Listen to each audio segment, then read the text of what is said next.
The Grand Hall of Nexus Prime stretched higher than most planetary cathedrals. Delegates from 47 different species filled the circular chamber, their voices creating a symphony of clicks, hums, and spoken words that the translation devices worked overtime to process. Commander Taeyang stood among them, his posture straight despite the weight of the ornate crown resting on his head.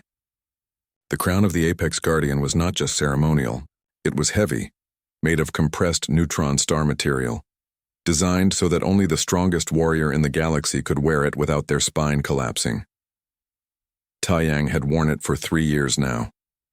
3 years of defending colony worlds, leading strike forces against pirates and representing humanity in a galaxy that still saw his species as newcomers. At 35 years old, he had more combat experience than most aliens twice his age. Humans aged faster, fought harder, and burned brighter than almost any other species. That was both their strength and their curse. The emergency session had been called because of the Void Swarm. Taeyang had read the reports during his journey to Nexus Prime. Entire star systems going dark. Colonies losing contact, scout ships returning with footage of living masses that consumed everything in their path. The swarm was not like other threats the galaxy had faced. It did not want territory or resources. It simply wanted to consume. "We must establish a defensive perimeter," declared Ambassador Kelvin of the Torthan Confederacy. The Torthans were an old species, their empire spanning hundreds of systems. They spoke with the confidence of those who had never truly lost. "Our fleets will hold the line while we evacuate vulnerable worlds." Taeyang listened but said nothing. He had learned that speaking too early in these councils often meant being ignored. Humans were still proving themselves, still earning their place at the table. Then she entered the chamber. Princess Nari of the Valtheris Empire moved like water, graceful and cold. Her species was beautiful by almost any standard, tall and elegant with silver skin that seemed to glow under the chamber's lights. She was 31 years old by human counting, though her people lived for centuries. In Valtheris terms, she was barely out of adolescence, yet she commanded their third fleet and sat on their war council. Her reputation preceded her. Brilliant tactician, ruthless commander, completely convinced of Valtheris' superiority. She took her seat among the delegates, her eyes scanning the room until they landed on Taeyang. For a moment something flickered in her expression. Curiosity, perhaps, or disdain. With the Valtheris, it was often hard to tell. The debate continued for another hour. The Torthans wanted to build fortress stations. The insectoid creche suggested biological weapons. The aquatic Delphians proposed diplomatic contact, though no one had successfully communicated with the swarm yet. Finally, the council turned to Taeyang. "Commander," said the council mediator, "humanity has fought numerous defensive campaigns. What is your assessment?" Taeyang stood slowly. The crown caught the light, throwing shadows across his face. "We cannot fight the swarm the way we fight conventional enemies. They adapt. They learn. Every battle where we use the same tactics makes them stronger." He activated a holographic display, showing star maps and tactical projections. "I propose we avoid large fleet engagements entirely. Instead, we use smaller strike teams, hit-and-run attacks, unconventional warfare. On Earth, we called it guerrilla tactics. We make them chase us, spread them thin, and strike where they are weakest." The chamber fell silent. Several delegates looked interested. Others looked skeptical. Then Princess Nari laughed. It was not a kind laugh. It echoed through the chamber, cold and cutting. "Guerrilla tactics?" she said, her voice smooth as poisoned honey. "Is that what humans call hiding and running? How very brave." Taeyang felt the eyes of 47 species turn toward him. He kept his expression neutral, though something hot and angry stirred in his chest. Nari stood, and when she spoke, she addressed the entire council, not just Taeyang. "The human stands here wearing the Apex Guardian crown, and we are all expected to pretend that humanity earned it through skill. But let us be honest about what humans truly are. They are children. Children who discovered faster than light travel by accident. Children who stumbled into galactic society with weapons they barely understand." She turned to face him directly now. "Your victories, Commander, are not your own. You fight with Torthan shields. You fly ships built with Valtheris engines. You use weapons designed by species that were exploring the stars, while your ancestors were still learning to make fire. You are not warriors. You are children playing at war with toys built by your betters." The silence in the chamber was absolute. Even the translation devices seemed to hold their breath. Taeyang stood very still. His hands, calloused from years of combat, rested loosely at his sides. His face showed nothing. He had learned long ago that showing emotion in these chambers was seen as weakness. "You wear that crown," Nari continued, "but it is borrowed glory. Remove the technology we gave you and what are you? Primitives from a backwater world who got lucky." Taeyang looked at her for a long moment. He saw the absolute certainty in her eyes, the unshakable belief that she was right. He had seen that look before in the eyes of pirates who thought humans would be easy prey, in the faces of raiders who attacked human colonies expecting no real resistance. They learned differently, but Taeyang was tired of teaching. He reached up slowly and removed the crown from his head. The chamber gasped collectively. The crown of the Apex Guardian was not something one simply removed. It was a position of honor, of responsibility. Taeyang held it for a moment, feeling its weight, remembering every battle he had fought while wearing it. Then he walked forward and placed it gently on the council table, directly in front of Princess Nari. "Then you will not need my help," he said quietly. His voice was calm, but it carried through the chamber like a blade through silk. He turned and walked toward the exit, his footsteps the only sound in the vast hall. Delegates began shouting. Some called for him to stop. Others demanded explanations. The council mediator tried to restore order. Taeyang did not look back. He reached the massive doors of the chamber, and they opened before him. The corridor beyond was empty and quiet. Behind him he heard Princess Nari's voice, sharp with anger, demanding that someone stop this farce. But no one did. As Taeyang walked away from the council chamber, away from the crown, away from the galaxy that apparently thought so little of his people, he felt something unexpected, relief. For 3 years, he had carried the weight of representing humanity, of proving they deserved their place among the stars. Now someone else could carry that weight.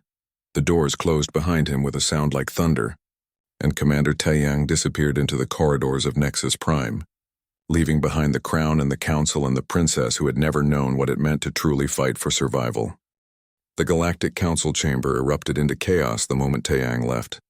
Delegates shouted over each other, their translation devices struggling to keep up with the barrage of angry voices. Some species supported the human commander's decision, tired of watching the Valtheris treat everyone like servants. Others panicked, suddenly realizing that humanity's military forces represented nearly a quarter of the Council's rapid response capabilities. Ambassador Kelvin slammed his appendage against his console, trying to restore order. "This is unacceptable. We are facing an extinction-level threat and we are arguing like younglings." Princess Nari remained seated, her expression unchanged. If she felt any concern about what had just happened, she hid it perfectly. "Let the human go," she said calmly. "We do not need warriors who abandon their posts at the first criticism." But not everyone agreed. The Delphian representative, her aquatic suit bubbling with agitation, spoke up. "The human did not abandon his post, Princess. You insulted him and his entire species in front of the galactic community. What did you expect him to do?" The debate raged for hours, but it changed nothing. Taeyang was gone. 2 days later, Taeyang stood in the memorial gardens on Earth, in the city of Seoul. The gardens were quiet, a place of peace among the towering buildings of humanity's capital. Holographic names floated in the air above eternal flames, thousands upon thousands of them. Every human who had died defending colonies, protecting refugee ships, or fighting pirates. Taeyang knew many of these names personally. "I thought I would find you here," said a voice behind him. Taeyang turned to see his sister, Dr. Yuna. She was 3 years younger than him, brilliant where he was strong, diplomatic where he was direct. She worked as a xenobiologist, studying alien species to find common ground between humanity and the rest of the galaxy. They were opposites in many ways, but they understood each other. "You resigned," Yuna said. "It was not a question. I removed a crown," Taeyang replied. "There is a difference." Yuna walked up beside him, looking at the floating names. "The assembly is in an uproar. Half of them want to censure you for abandoning your post. The other half want to recall every human ship from council operations. What do you want?" Taeyang asked. Yuna was quiet for a moment. "I want to know why. You have fought so hard to earn humanity's place in the galaxy. You have proven time and again that we belong among the stars. Why throw it away because one princess said something cruel?" Taeyang looked at his sister. "I did not throw anything away. I simply stopped giving it to people who do not want it. For 3 years I have fought their battles. I have bled for species who see us as primitive. I have watched good humans die protecting aliens who think we are children playing with borrowed toys. He gestured at the memorial names. How many more names do I add to this list before I realize they will never see us as equals? Yuna had no answer for that. Meanwhile, on Valtheris Prime, Princess Nari walked through the crystal halls of the Imperial Palace. She had returned home to report on the council meeting, expecting praise for putting the arrogant human in his place. Instead, she found General Doyen waiting for her in the strategy room. General Doyen was old, even by Valtheris standards. He had served the Empire for 2 centuries and had seen more battles than most could imagine. He was also one of the few Valtheris who respected other species, a trait that made him unpopular among the nobility. Princess, he greeted her formally. I heard about your speech at the council. News travels quickly, Nari replied, taking her seat. I assume you approve. The human was overstepping his position. Doyen activated a holographic display. I want to show you something. The display showed footage from various battles. Human Marines boarding a pirate vessel while it was still on fire. Human pilots ramming their fighters into enemy ships to protect colony evacuation transports. Human soldiers holding defensive positions against impossible odds, buying time for civilians to escape. What am I looking at? Nari asked, though she already knew. These are human military operations from the past 5 years, Doyen explained. This footage is classified, which is why you have never seen it. The council does not like to advertise how many times human forces have saved them. He showed her more. Humans fighting in the vacuum of space when their suits were breached. Humans using primitive chemical explosives when their energy weapons failed. Humans singing songs while charging enemy positions, laughing in the face of death. They fight in ways we never would, Doyen said quietly. They take casualties we would consider unacceptable. They use tactics we would call insane, and they win. Nari watched the footage in silence. She saw something in the human warrior's eyes that disturbed her. Not fear, not even courage, just absolute determination, as if they had already accepted death and decided to fight anyway. You made a mistake, Princess, Doyen said. You insulted the most dangerous species in the galaxy, and you did it in front of everyone. Now we will see the consequences. Those consequences came swiftly. Within a week, humanity began recalling its forces from council operations. Battleships returned to human space. Marine detachments withdrew from joint bases. Human advisors resigned from their positions. Secretary General Jiwan addressed the Terran Assembly from Geneva. The speech was broadcast across human space and, though officially it was an internal matter, every species in the galaxy was watching. Humanity has always fought for what is right, Jiwan said, her voice steady. We have defended those who could not defend themselves. We have given our blood, our ships, and our lives to protect a galaxy that often forgets we exist. But we will not be tools. We will not sacrifice our people for those who see us as inferior. She paused, letting the words sink in. Effective immediately, all human military forces are recalled to Terran space. We will defend our colonies, our allies, and our principles. But we will not die for those who mock our sacrifice. The galaxy watched as humanity withdrew, and then the galaxy began to understand what it had lost. The aggressive Corvan clans who had been held in check by human patrols began raiding border systems. Without human rapid response fleets, these raids went unopposed for days. The Council's conventional forces arrived too late, finding only destroyed stations and missing colonists. The Void Swarm continued its advance, consuming 2 more systems. The Council fleets engaged using traditional tactics, massive formations, and overwhelming firepower. They were slaughtered. The swarm adapted to their weapons, learned their patterns, and tore through their lines like paper. In the Terran Assembly, delegates debated their next move. Some wanted to help anyway, to prove humanity was better than those who insulted them. Others wanted to watch the galaxy burn, to let the Council learn its lesson. Taiyang attended the sessions but said nothing. He had made his choice. Now he would live with it, whatever came next. He spent his days training new recruits, teaching them the lessons he had learned in 100 battles. He taught them that humans did not fight like other species because they could not afford to. Humans were smaller, weaker, and shorter-lived than most galactic species, so they fought harder, meaner, and with more creativity than anyone else. One evening, as Taeyang watched the sunset from the training facility, Yuna contacted him. Her face appeared on his communication device and she looked worried. "There has been an incident," she said. "A Valtheris border world is under attack by the swarm. Princess Nari is commanding the defense." Taeyang said nothing. "The council is debating whether to send reinforcements," Yuna continued. "But their fleets are scattered. It will take days to assemble a response force." "Why are you telling me this?" Taeyang asked. "Because Captain Minho's ship is the closest human vessel to that system. He is asking for orders." Taeyang closed his eyes. Captain Minho had served under him for years. A good officer, a better human. Taeyang knew what Minho wanted to do. He also knew what the assembly would say. "Tell Minho to stand by," Taeyang said. "I need to think about this." That night, Taeyang could not sleep. He kept seeing the memorial gardens, the floating names of those who had died in service. He wondered how many more names would be added if humanity helped. He also wondered how many would be added if they did not. 3 months had passed since Taeyang walked away from the Galactic Council. In that time, the galaxy had learned what it meant to fight the Void Swarm without humanity's unconventional tactics. 2 entire species had lost their homeworlds. Hundreds of billions of lives consumed, turned into more swarm mass. The Council's fleets fought bravely, but bravery without adaptability was just a slower path to death. The Valtheris border world of Serath had been a garden planet once, covered in silver forests and crystal cities. Now its skies were dark with swarm entities, living masses that moved like clouds of locusts, consuming everything they touched. Princess Nari stood on the bridge of her flagship, the Radiant Dawn, watching her fleet fall apart around her. "4th battle group is gone," reported her tactical officer. "Swarm entities overwhelmed them before they could retreat." Nari's jaw tightened.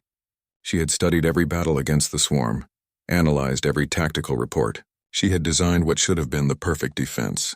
Overlapping fields of fire, redundant shield systems, enough firepower to crack a moon.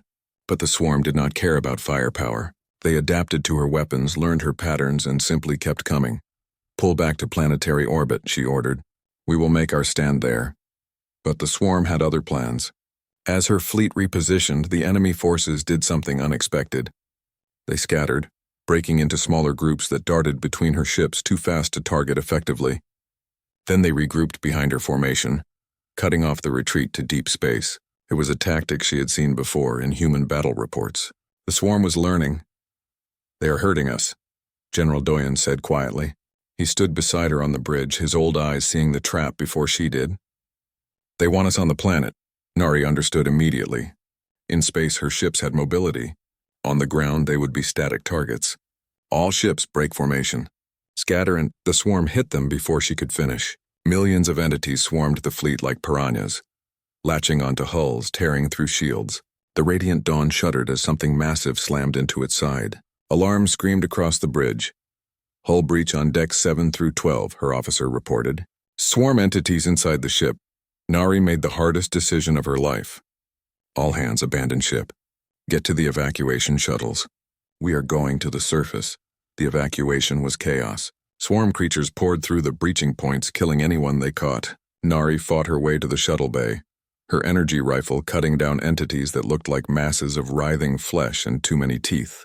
General Doyen and 50 royal guards formed a defensive perimeter around her, buying time for the evacuation. They made it to the surface with 3,000 survivors out of a fleet that had numbered 40,000. Nari watched her flagship die from the fortified city below, watched it explode in a flash of light that briefly illuminated the darkened sky. The swarm followed them down, millions of entities descending like rain. The city's shields held, but barely. Nari knew they had maybe 48 hours before the shields collapsed. Valtheris reinforcements were 4 days away. The mathematics were simple and brutal. They were going to die here. General Doyen found her in the command center staring at tactical displays that showed nothing but red. "Enemy contacts everywhere. No way out." "I have sent a distress signal," he said. "To our fleet?" Nari asked. "No, they are too far away." Doyen hesitated. "I sent it to the nearest human vessel." Nari spun to face him. "You did what?" "Captain Minho's ship is 2 hours away. The Terran battle group is 6 hours behind him. They are our only chance." Nari felt rage and shame twist in her chest. "The humans will not come." I insulted their commander in front of the entire galaxy. I called them children. Why would they help us? Doyen looked at her with something like pity. Because that is what humans do. On Earth, the debate in the Terran Assembly was fierce. The emergency session had been called the moment Captain Minho reported the Valtheris distress signal. Delegates shouted at each other, their voices echoing through the chamber. Let them die, one delegate said bluntly. They made their position clear. Humanity is beneath them, so let them save themselves. We cannot condemn 3,000 people to death because their princess is arrogant, another argued. That makes us no better than those who dismiss us. Dr. Yuna stood to speak. I know many of you want revenge, but if we let them die, we prove Princess Nari right. We prove that we are children, petty and small. If we save them, we show the galaxy what humanity really is. The assembly voted. It was close. Much closer than Yuna wanted, but the decision was made. Captain Minho was authorized to respond. But he would not go alone. Taeyang had been watching the debate from his apartment. When the vote came through, he made a decision. He contacted the military command directly. This is Commander Taeyang. Activate the Indomitable Battle Group. Full combat readiness. We leave in 1 hour. Sir, the officer on the other end said carefully, you resigned your commission. I removed a crown, Taeyang replied. I am still a soldier. Now activate my battle group. 1 hour later, the carrier Indomitable and 12 escort ships broke orbit from Earth. Taeyang stood on the bridge, wearing combat fatigues instead of ceremonial armor. No crown, no medals. Just a soldier going to do what soldiers do. Dr. Yuna had come to see him off. Why are you doing this? She had asked. Taeyang's answer was simple. Because we do not abandon people to die even if they deserve it. The human battle group arrived at Sereth to find a vision of hell. The planet was covered in swarm entities, billions of them, crawling over every surface. In orbit, the remains of the Valtheris fleet drifted in pieces. Only one spot of light remained. A single city with shields still glowing. Surrounded on all sides by the enemy. Tactical assessment, Taeyang ordered. His tactical officer, Lieutenant Jun, pulled up the scan data. Sir, we are outnumbered approximately 1,000 to 1. Swarm forces have complete orbital control. Any approach to the planet will be contested. What about the survivors?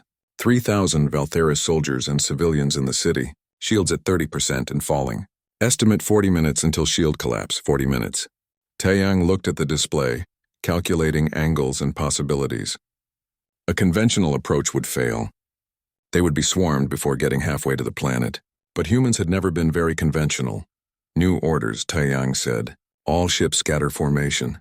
I want us spread across this entire sector. Hit-and-run attacks only. Make them chase us. Pull as many swarm entities away from the planet as possible.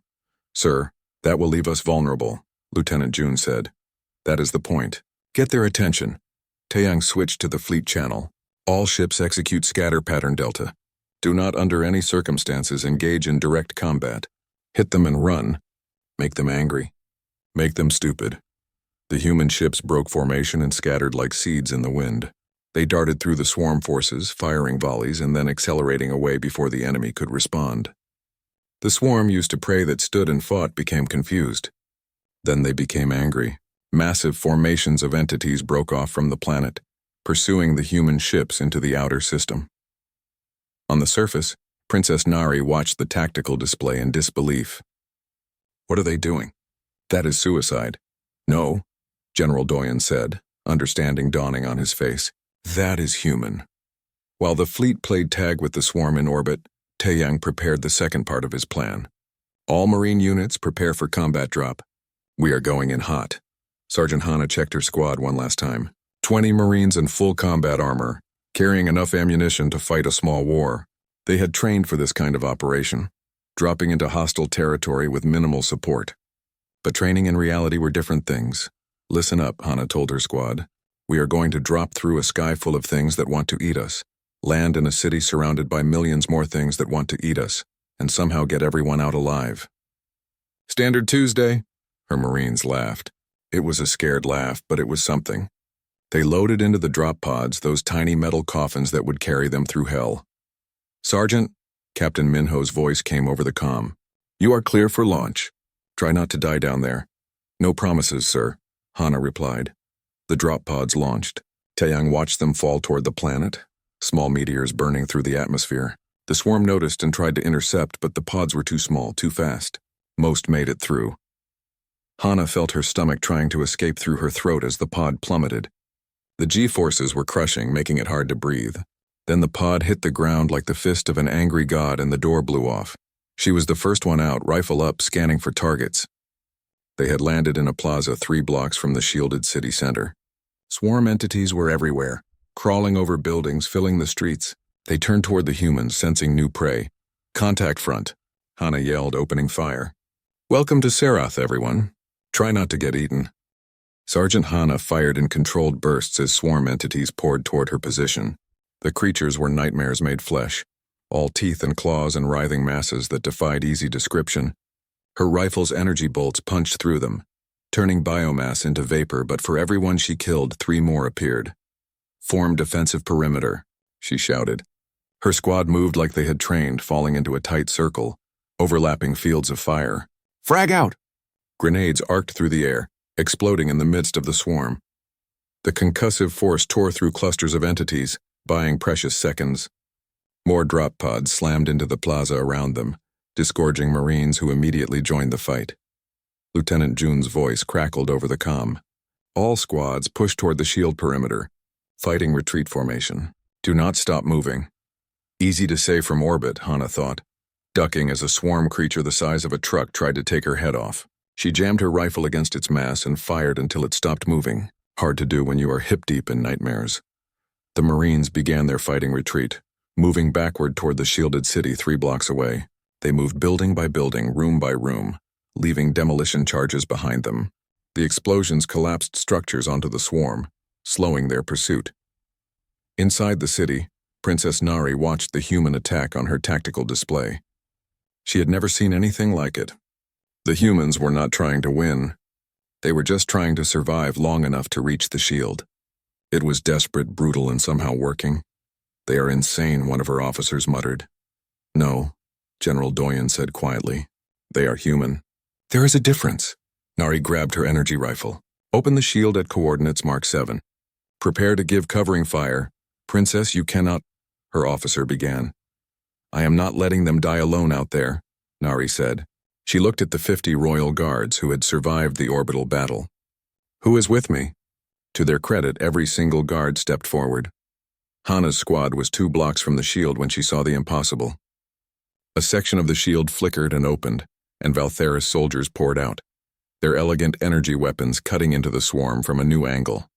Leading them was Princess Nari herself, her silver skin splattered with dark swarm ichor.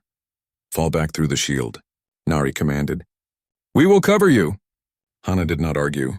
Her squad sprinted for the opening, firing behind them as they ran. The Valtheris guards held the line, their weapons creating a curtain of energy that vaporized anything that tried to follow. When the last Marine made it through, the shield snapped shut, cutting off the swarm advance. Hana collapsed against a wall, breathing hard. Around her, Marines were checking weapons, treating wounds, and trying not to think about how many of them had not made it. She had lost 4 from her squad, 4 friends who would never see Earth again. Princess Nari approached her. "You are Sergeant Hana?" "Yes, ma'am," Hana replied, forcing herself to stand. "Thank you for coming," Nari said. The words sounded strange coming from her, as if she was not used to thanking anyone. "Though I do not understand why you did." Hana looked at the princess, at this alien who had insulted humanity, and then watched them come to save her anyway. "We came because people needed help. That is what we do." Before Nari could respond, the shield flickered. Warning alarms blared across the city. The swarm was concentrating their mass against the barrier, billions of entities pressing against it like an ocean trying to break through a dam. Shield strength dropping. A Valtheris technician reported. 20% and falling. "We have maybe 20 minutes. Hana activated her comm. "Sergeant Hana to Indomitable. We are in the city, but the shield will not hold. What is the extraction plan?" High above, Taeyang was asking himself the same question. His fleet had drawn off massive numbers of swarm entities, but millions more remained around the planet. Landing shuttles would be torn apart before they reached the surface. He needed a new approach. He needed the swarm to give him an opening. "Lieutenant June, status on the swarm command nodes? We have identified 6 major nodes coordinating the attack. They are staying back from the fighting. directing the smaller entities. Taiyang studied the tactical map. The swarm was intelligent, but it followed patterns. The command nodes controlled the swarm entities through some kind of psychic link. Disrupt the nodes and the swarm would lose coordination. But the nodes were protected by massive clouds of entities. Prepare nuclear mines, Taiyang ordered. We are going to set a trap. Sir, nuclear weapons in atmosphere will cause massive collateral damage, Lieutenant Jun warned. The planet is already dead, Taiyang said grimly. Nothing lives here except the swarm. We sterilize it or we lose everyone in that city. He activated the fleet channel. All ships, new orders. We are going to bait the swarm into the asteroid field near the second moon, plant nuclear mines in the debris field. When the swarm follows us in, we detonate everything. It was a desperate plan, suicidal even, the kind of tactic that the Galactic Council would call reckless and insane. But Taiyang was betting that the swarm command nodes would follow the human ships, unable to resist the prey that had been taunting them for hours. The human fleet led the swarm on a chase through the star system, pushing their engines past safe limits. Behind them, billions of entities followed, a dark cloud that blotted out the stars. The fleet reached the debris field, the remains of a moon that had been shattered in some ancient cataclysm, and dove into the asteroids. Mines planted, reported the weapons officer. Detonation ready on your command. Taiyang waited, watching the tactical display. The swarm was entering the debris field, spreading out to envelope the human ships. He could see the command nodes now, 6 massive entities that pulsed with sickly bioluminescence directing the swarm. All ships, emergency jump on my mark, Taiyang said. 3, 2, 1, mark. The human fleet vanished, their faster-than-light drives ripping them out of normal space. For a fraction of a second, the swarm was alone in the debris field, confused by the sudden absence of prey. Then the nuclear mines detonated. Space itself seemed to tear apart. Dozens of nuclear explosions cascaded through the asteroid field, each one triggering the next in a chain reaction of destruction. The blast wave caught the swarm entities, vaporizing millions in an instant. The command nodes, caught in the center of the inferno, died screaming across psychic wavelengths that humans could not hear but could feel as pressure against their thoughts. On the planet's surface, the swarm entities suddenly stopped moving. They stood frozen for a moment, their coordination lost with the death of the command nodes. Then they began to scatter, moving randomly, attacking each other in confusion. The swarm is breaking apart, General Doyen reported, disbelief in his voice. They are losing cohesion. Taiyang's fleet dropped back into normal space near the planet. Half his ships were damaged, their hulls scarred by debris and near misses. 2 destroyers had not made the jump, lost with all hands in the nuclear fire. But the swarm fleet was shattered, reduced to scattered remnants that posed no organized threat. All dropships begin evacuation operations, Taiyang ordered. Get everyone off that planet. We are burning it clean. The evacuation took 4 hours. Human dropships ferried back and forth, loading Valthera survivors alongside Marines. Princess Nari was the last to leave, standing in the ruined city as fires burned around her. She watched as Sergeant Hana helped wounded Valthera soldiers onto the shuttle, the human sergeant moving with gentle efficiency despite her own exhaustion. Why do you do this? Nari asked. We do not deserve your help. Hana looked at her, and in that moment Nari saw something in the human's eyes that she had never truly understood. Not hatred, not even anger, just a bone-deep weariness and a determination that would not break. Maybe you do not deserve it, Hana said, but those civilians you were protecting did. Those soldiers who fought beside us did, and we do not abandon people to die, even if their leaders are fools.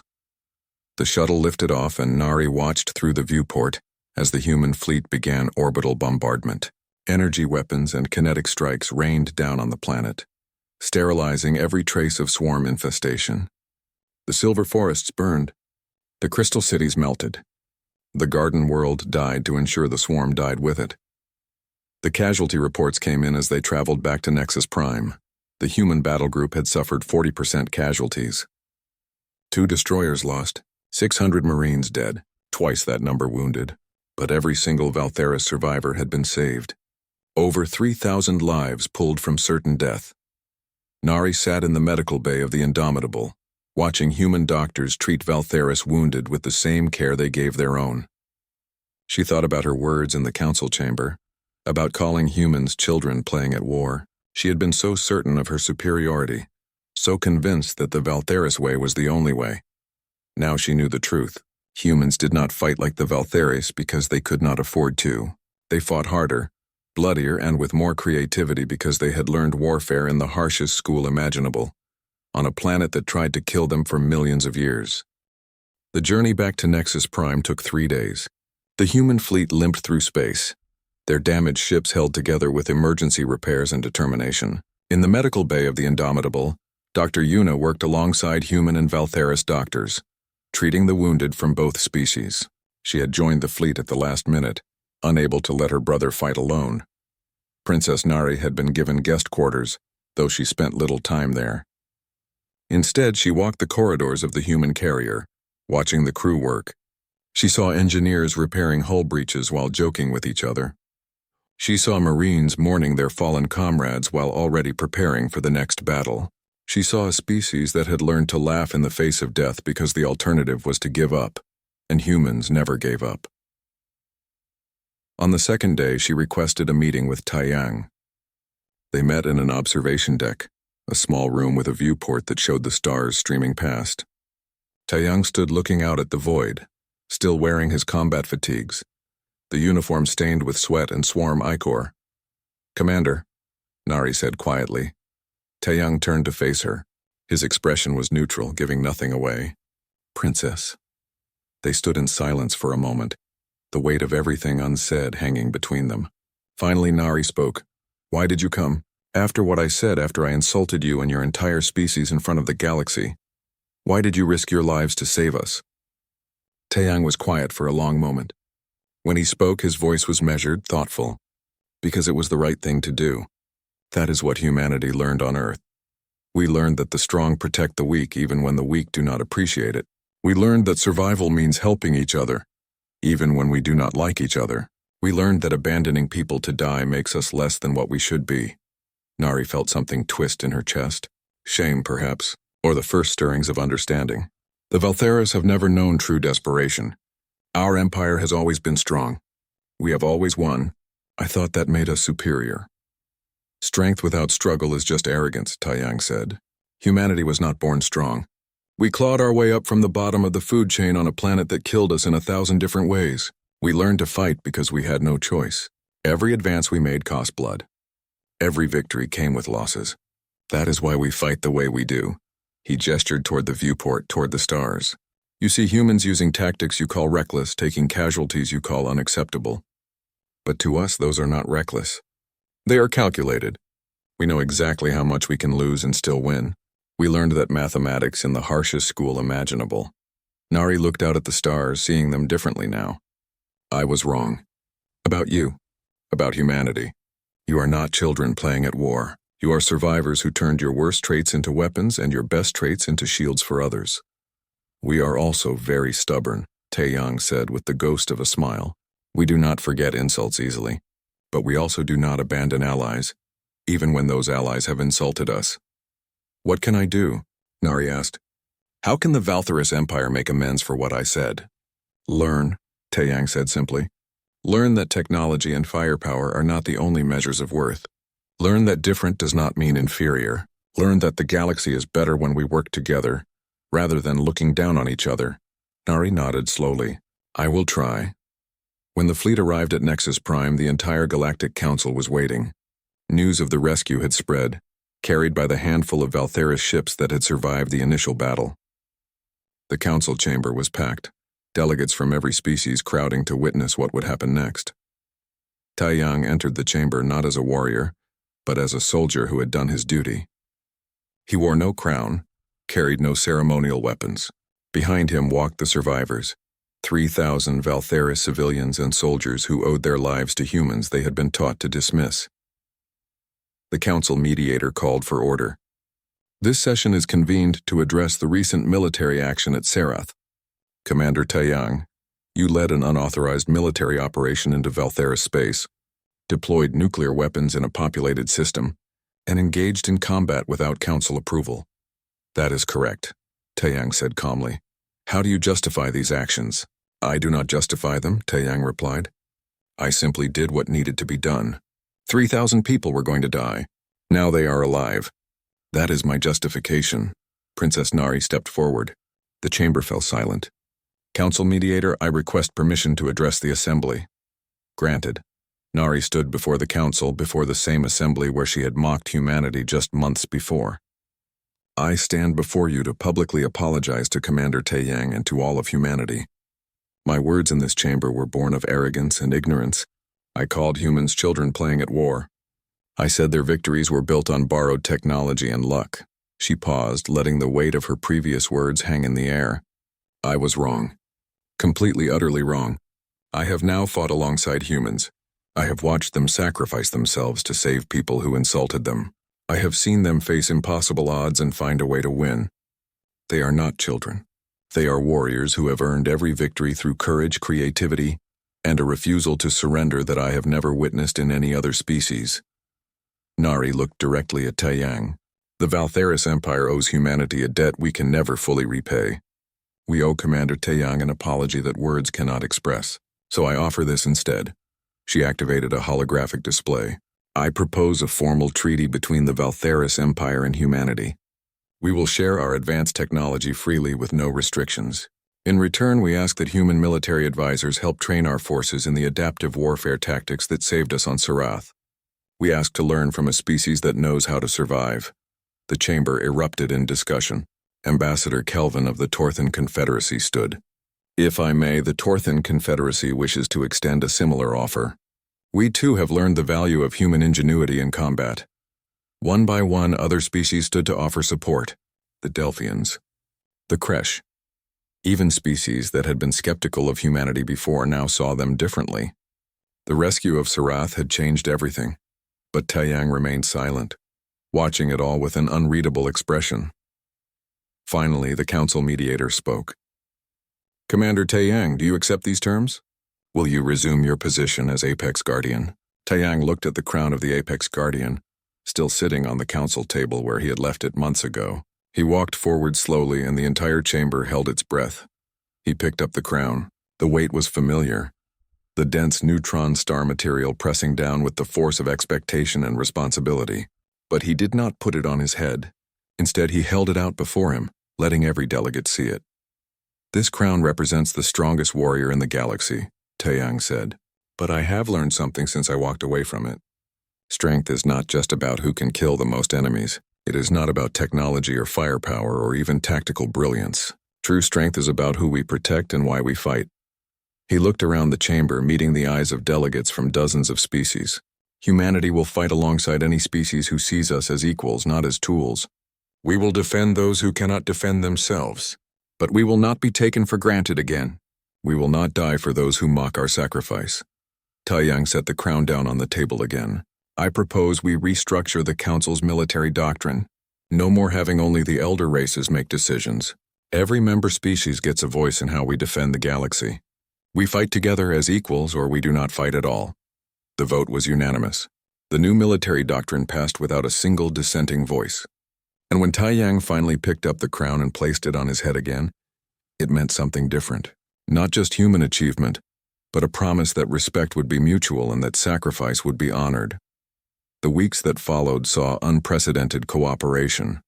Human advisors began training Valtheris forces, teaching them unconventional tactics. Valtheris engineers shared technology that had been closely guarded for centuries. Other species followed suit, creating an exchange of knowledge and culture that strengthened the entire galactic community.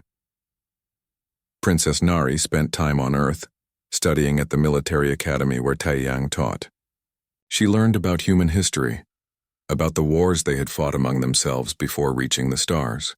She learned about sacrifice and resilience, about a species that had nearly destroyed itself a dozen times but always found a way to survive. One evening, she found Taeyang at the Memorial Gardens in Seoul, standing before the holographic names of the fallen. New names had been added. The 600 Marines who died at Sarath now honored alongside all those who came before. Do you regret it? She asked quietly. Losing so many to save us. Taeyang was silent for a long moment. I regret every name on this wall, every human who died before their time. But I do not regret saving you. Those Marines knew what they were fighting for. They died protecting people who needed protection. That is the most honorable death a warrior can have. Sergeant Hana told me something, Nari said. She said you do not abandon people to die even if they deserve it, even if their leaders are fools. Hana has always been wise, Taeyang said with a slight smile.